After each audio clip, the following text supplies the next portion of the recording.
se vini në episodin e dytë të podcastit Zgjedhjet përballë fakteve. Me mua është studiues, autor dhe drejtues i Institutit të Studimeve Politike, zoti Afrim Krasniqi. Faleminderit që je këtu me mua. Mesi. Sot do doja që të flisnim për një temë që është shumë e rëndësishme, por që pak herë dëgjohet si diskutim në media apo të shkruar apo dhe televizive, që është financimi i partive politike. Financimi në tërësi, por veçanërisht dhe financimi i partive politike gjatë fushatës zgjedhore. Ka patur ide të ndryshme nga parti politike, është diskutuar nëse ky duhet të jetë një financim 100% nga buxheti i shtetit apo duhet ndryshuar mënyra se si shpërndahen fondet e buxhetit shtetit për këto parti, por do doja të nisja me një pyetje informative fillimisht dhe më pas dua mendimin tuaj lidhur me këtë formë të financimit. Sa janë sot partitë politike që përfitojnë nga buxheti i shtetit? Në fakt, pyetja është simbolike që tregon gjithë problemin e sistemit, sepse koncepti i përfaqësimit partive në atë që quhet ndarje parave shtetërore lidhet me përfaqësimin parlamentar. Por nëse ne shohim përfaqësimin parlamentar, ne kemi listën e PD-s dhe PS-s, sidomos PD-s gjatë mandatit fundit, ku fut partitë vogla politike dhe ju dhuron mandate. Dhe për shkak se ato bën me përfaqësim parlamentar, fitojnë automatikisht financim për shkak mandateve të dhuruara. Do të thënë nuk kemi një koncept siç e kanë shumica e vendeve që një parti me një numër votash, në varësi nga numri i votave merr financimin. Ne e lidhim me mandatin parlamentar dhe pastaj paralelisht edhe me numrin e votave, por kryesor është mandati parlamentar dhe për sa kohë ne kemi 6 parti fiktive në parlament, praktikisht e 6 ta marrin, kështu që numri i partive që fiton nga buxheti shtetëror shkon 10 deri në 13 varësi nga rasti, që është shumë më i madh sa numri real i partive politike efektive që kemi në Shqipëri. Kur themi parti fiktive, janë ato parti që kryetari ka hyrë në listën e Partisë Demokratike dhe ajo gjithsesi quhet parti që financohet më pas nga buxheti i shtetit. Ky është një nga rastet. Por rastet e tjera? Rastet e tjera kemi bën me partitë të cilat realisht tregtohen deri diku. Për shembull, ne kemi partitë, Aleanca Kuqezi, po themi, e cila mori një numër votash, përfiton në buxhet shtetëror, por askush nuk e di kush është drejtues dhe nuk ka jetë aktive politike. Koncepti i përfaqësimit dhe i financimit duhet të ishin të lidhura njëri me tjetrën dhe kanë shumica vende me të lidhura me njëri tjetrën. Dhe në aspektin e përfaqësimit, për shembull, ne kemi një paradoks madh. Mund të jesh një parti që fiton 8000 vota dhe ka ndodhur me një nga partitë tona në zgjedhjet e kaluara, ka fituar në qarkun e Shkodrës, fiton 8000 vota dhe merr praktikisht për shkak një mandati merr financim të rregullt parlamentar për fshirë dhe zyra falas. Mund të jetë një parti lokale e cila nuk merr asnjë vot, asnjë mandat në zgjedhjet parlamentare, por fiton 61 bashki të Shqipërisë dhe nuk merr financim për shkak se ne kalkulojmë si vot për financim vetëm votën në zgjedhjet parlamentare. Dhe kjo është bërë në mënyrë tillë që partitë kryesore, PD dhe PS, të ruajnë monopolin dhe të kontrollojnë prurjet e reja politike dhe të diku të zbrapsin prurjet e reja politike. A do duhet të rregullohet kjo mënyrë se si financohen partitë përveç rastit që sapo shpjeguat që duhet lidhet edhe me përfaqësimin politik, po për sasinë e parave që derdh buxheti i shtetit kundrejt partive, edhe veçanërisht gjatë zgjedhjeve?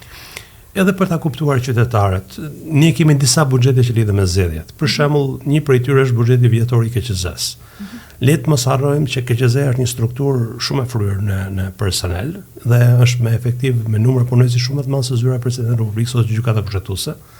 Dhe ne kemi kur është krijuar KQZ është krijuar me idenë që do funksionojnë në periudhën zgjedhore, ata funksionojnë çdo ditë 4 viteve. Kështu që praktikisht është një strukturë shumë e fryrë e cila mbahet në funksion dhe me kosta të larta për qytetarët. Së dyti janë eksperimentet, për shkak ne kemi bler mbi 4 milionë euro pajisje elektronike, pavarësisht se nuk i përdorim ose i përdorim pjesërisht, ato ekzistojnë dhe janë faturë. Ajo që është për zgjedhjet Po, por janë bler pajisjet dhe duhet përgatit personelin në vazhdueshme për jo vetëm për mirëmbajtje, po dhe për përdorim tyre në rast se pa le bien dakord që të përdoren. Ne paguajmë në zgjedhje rreth 16000 veta trup zgjedhore që janë komisioner partive politike dhe mijëra njerëz tjerë që janë rezervë nëse komisionerët tërhiqen apo grupet numërimit votave. Ne paguajmë për reklama elektorale për të informuar qytetarët, fushatë sensibilizuese disa milionë euro të tjerë, paguajmë për votën e diasporës, për postën në këtë rastin konkret disa milionë të tjerë dhe kostoja reale e zgjedhjeve në Shqipëri shtetërore nga buxheti i shtetit shkon rreth 20 milionë, 22 milionë euro, që është jashtëzakonisht e lartë për një vend vogël si Shqipëria. Pa llogaritur pastaj koston që vijnë nga për shembull nëse prokuroritë e posaçme, policia krijon strukturë për zgjedhje dhe vepron vetëm zgjedhje, ata kanë koston e tyre në funksion zgjedhjeve dhe pa llogaritur ato. Dhe nga ana tjetër, zgjedhjet i bëjnë partitë dhe partitë vetë paguajnë shifra shumë të larta të financiare në lidhje me administratën e tyre, strukturën e tyre, komisionerët e tyre, fushatën e tyre, reklamat e tyre. Dhe partitë kanë dy burime financimi zyrtare, një që vjen nga buxheti shtetëror dhe një që i përvitshëm dhe një që vjen nga buxheti vetëm për vitin elektoral, që po ashtu është shifër shumë e lartë. Dhe nga ana tjetër partitë pastaj përdorin antarësinë për të justifikuar prurjet e kotave nga antarësia dhe sponsorizimet e tjera. Kështu që kosto e partive ka lënë kostën e KQZ-s dhe nëse i marrim të dyja bashkë shkon kosto mbi 50 milionë euro dhe është jashtëzakonisht e lartë për një vend si Shqipëria. Është e paimagjinueshme që Shqipëria e varfër me kaq shumë probleme të harxojë kaq shumë para për fushatë elektorale. Dhe kjo vjen për shkak se në gjatë viteve të fundit janë rritur jashtëzakonisht kostot elektorale. Ka një trend absurd. Nga një anë median kemi kaluar median sociale, ku supozohet që një sër kanalesh janë falas dhe supozohet që kostot do binin, dhe kemi kaluar një fushat ku praktikisht fushatat shtrejtohen gjithnjë më shumë. Dhe kjo ndodh për një arsye krejt thjeshtë, sepse numri i qytetarëve votues efektiv është ngushtuar dhe partitë shkojnë me oferta të larta tek njëti qytetar.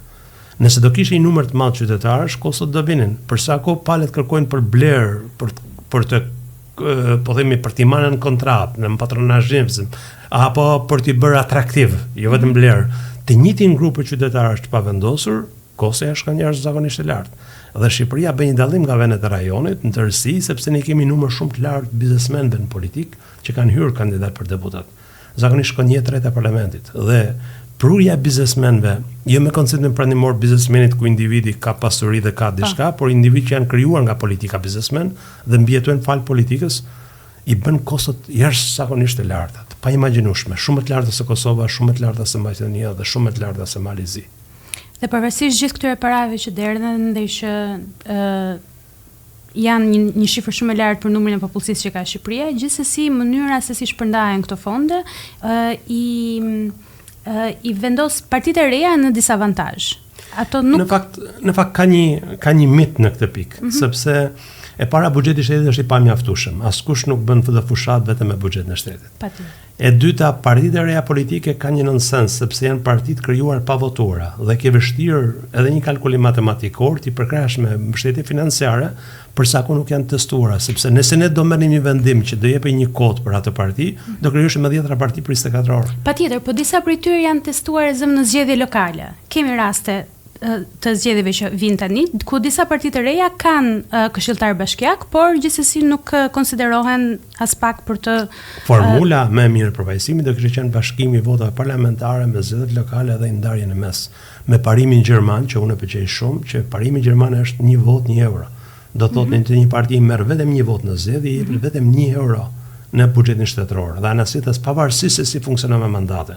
Sepse mandatët ndonjëherë janë edhe kalkulime krajinore që nuk kanë lidhje me partinë. Për shkak ka partinë Tiranë, që nuk arrin të marrin vota a nivel kombëtar, po dërgojnë logon të një fisi caktuar në periferi dhe fisi atje merr votat, por përdor logon e partisë. Dhe është një lloj si themi, për shembull, kush do besojë në të ardhmen që BDN-ja, për shembull, pakica minoriteti grek, ka fituar mandat në Vaun e Densin Mirdit. Në fakt ka pasur mandate, madje ka pas kryetar komune në zonën e ngjitur me Mirditën. Çfarë do thotë se ka qenë një individ atje që ka përdorur logon e kësaj partie për të fituar, po kjo parti nuk ka lidhje me atë. Ose siç fitoi partia Çamen në Dibër një mandat parlamentar dhe gjithë e dimë që s'ka lidhje. Kështu që ne duhet të gjenim një sistem i cili detyron partitë për të hyrë në deklarim zyrtar, në kanale zyrtare dhe pastaj përgjigjur një formulë e cila të ishte sa më drejtë. Formula aktuale nuk është as e drejtë, as e saktë, as shtërruese dhe as kontrolluese. Është më shumë një formulë që të mos kontrollohen paratë sesa një formulë që të kontrollohen paratë. Duke qenë se u përmendën edhe kuotat e partive dhe ne e dimë që partitë shpeshherë deklarojnë që ato financohen edhe me kuotat e antarësisë. Së fundmi, partia në pushtet ka deklaruar që edhe udhëtimet që po i bën në diasporë për të regjistruar votuesit nga jashtë, po i bën përmes kuotave të antarësisë. Por në një kërkim publik, në informacione publike, këto informacione nuk gjenden. Madje ndonjëherë dhe kur kontakton përfaqësues të partive, thonë ato ne jemi një organizatë private, ndaj dhe nuk kemi pse t'ju bëjmë këto publike. A duhet të ketë një mënyrë që normalisht votuesi mund të ndikohet nga kjo? A duhet të ketë një mënyrë transparente të financave që i vinë partisë politike edhe nga vetë antarësia dhe mënyrë se si i përdorin paratë? Ne kemi një kontrast të dukshëm ligjor. Kodi zgjedhor dhe ligji i partive politike rregullon aktivitetin e partive politike brenda territorit të Shqipërisë. Dhe i detyron partitë të respektojnë ligjin brenda territorit të Shqipërisë, do thotë Kodin Penal të Republikës së Shqipërisë. Ndërkohë që gjithë aktiviteti i zhvilluar jashtë territorit të Shqipërisë është aktiviteti pa rregulluar me ligj, nuk mund të konsiderohet shkelje dhe nuk mund të monitorohet as nga KGZ dhe as nga strukturat e tjera dhe do ndërvaret nga vullneti i partive politike në deklarimin e tyre vjetor final që do bëjnë në KGZ. Ne kemi adresuar një kërkesë për informim zyrtare kryeministrisë, për shkak për të parë ministrat caktuar si kanë gjatë rajt punës kanë qenë në udhëtime e shtetit në aktivitete elektorale dhe kush paguan, dhe përgjigjja ka qenë janë aktivitete subjekte dhe do i deklarojnë pas zgjedhjeve tek subjekti politik, por nuk ekziston një mekanizëm se si ti monitorojmë. Dhe ky është një problematikë e madhe, sepse ka vende të Bashkimit Evropian, përfshirë Shtetet e Bashkuara të Amerikës, që ndalojnë me ligj financimin e një partie politike ose një aktivitet elektorat në një shteti tjetër. Dhe pyetja është, si kanë deklaruar qytetarët atje kontributet e tyre kur në vend e tyre penalizohen për këtë gjë dhe ndalohen. Dhe vërtet të lloj deklarime do rezultojnë KQZ dhe cili është mekanizmi i KQZ-s që do i verifikojë, kur aktualisht mekanizmi i KQZ-s bazohet vetëm në dhënat bankare dhe deklaratat e bankave sa partitë kanë depozituar para në këto banka dhe shikon kuotat nëse janë të i kaluar apo jo. Po jo në thelbin kush është individi që ka paguar. E dini që për shembull ne gjithë e dim që oligarkët në Shqipëri paguajnë zgjedhjen në Shqipëri. E dini që asnjë oligark nuk figuron në asnjë lloj deklarimi të partive politike 10 vitet e fundit si kontribus. Asnjë prej tyre. Se s'kan nevojë. Kështu që praktikisht ata paguajnë dhe partitë krijojnë emra fiktiv si donator për qenë korrekt me ligjin. Edhe nuk ka një mënyrë se si të kontrollohet kjo.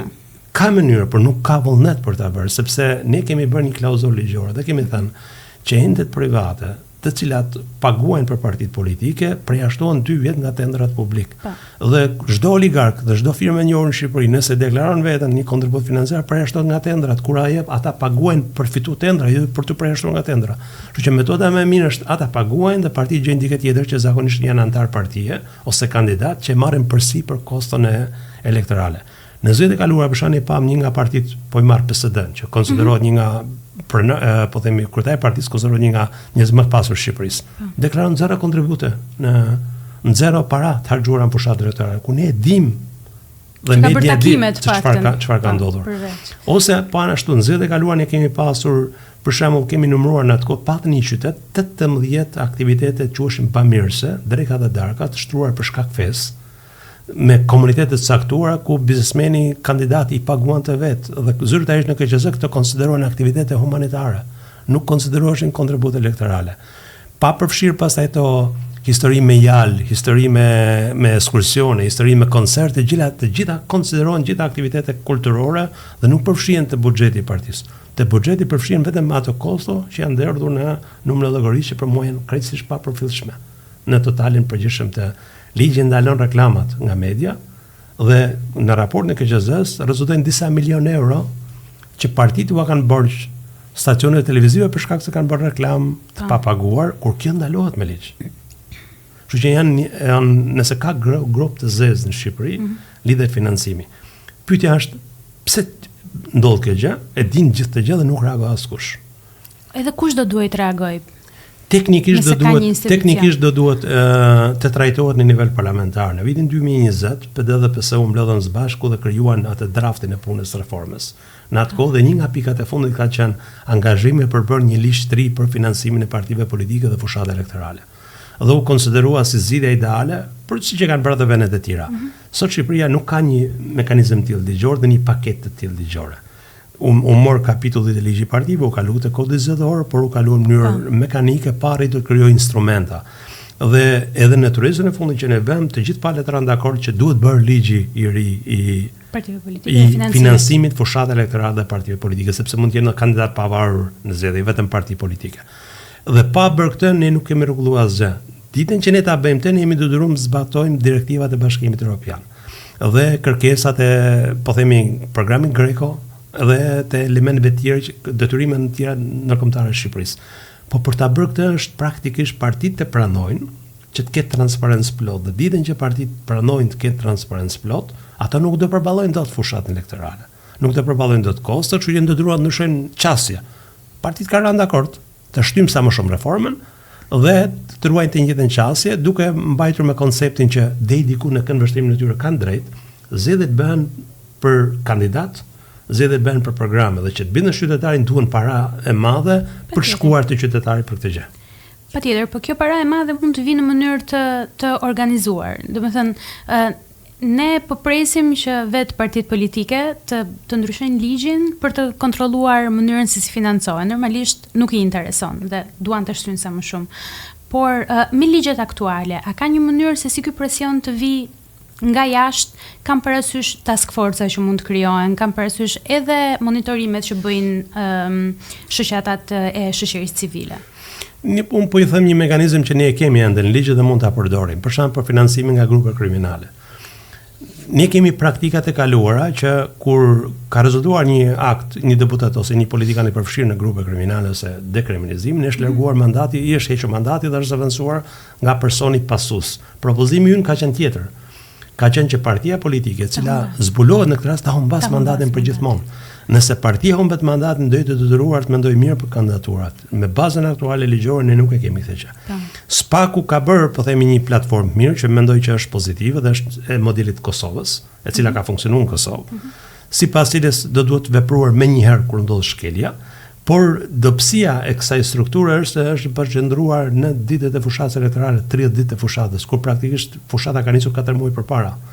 Dhe deri diku që tani kryen pagesa dhe shkelje ligjore ose ndërhyrje grupeve kriminale në caktimin e kandidatëve për deputet partive politike.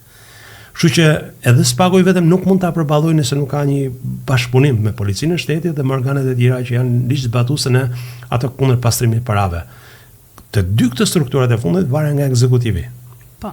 Dhe për shembull në momentin që ne shohim që kryeministri bën takim në shetin Skënderbej, jo me administratën lokale, sepse kjo është një problematik tjetër jashtë rajit punës, por me policinë bashkiake me uniformë.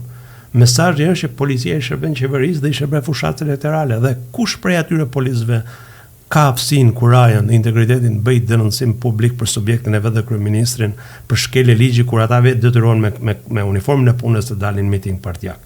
Kështu që ky është ndoshta një nga kosto që ne i paguajmë për shkak të dobësisë institucioneve.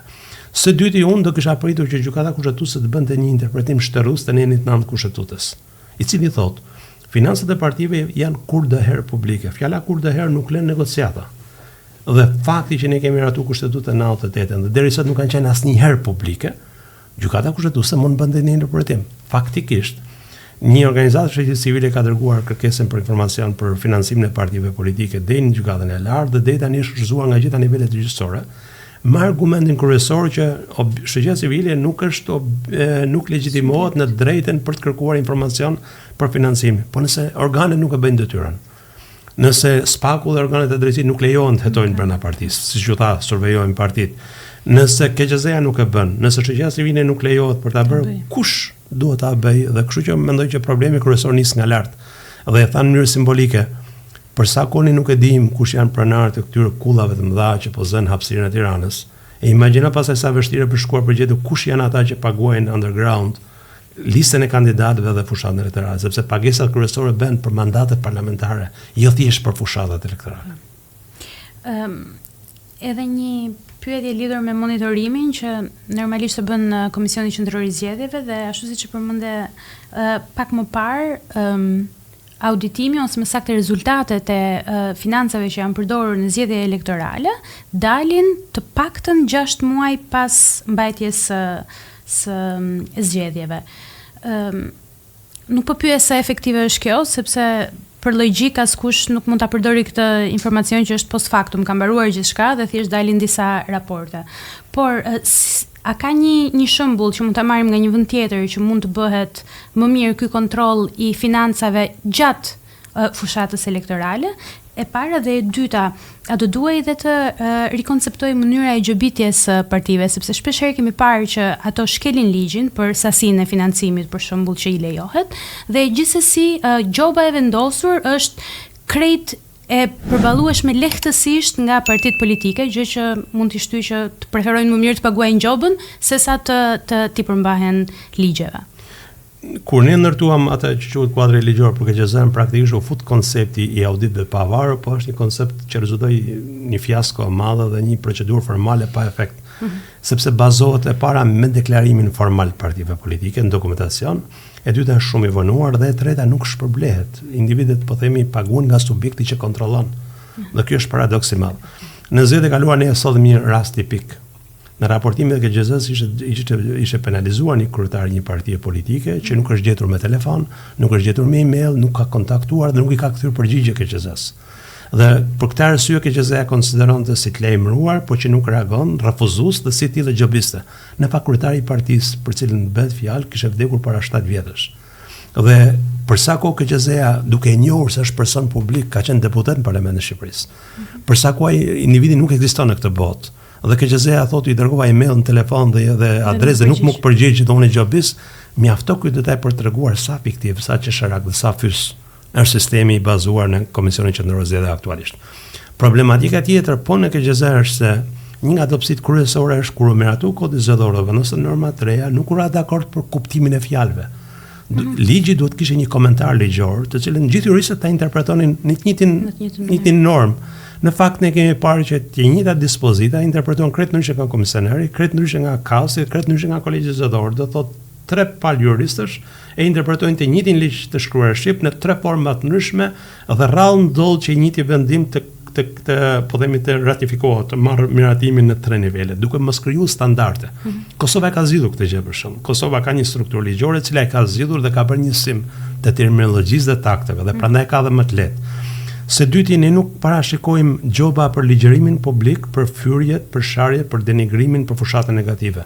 Kosova e ka këtë gjë dhe Kosova shumicën e të ardhurve tani në gjoba i siguroi përmes saj akuzave fyse ndaj njëri tjetrit.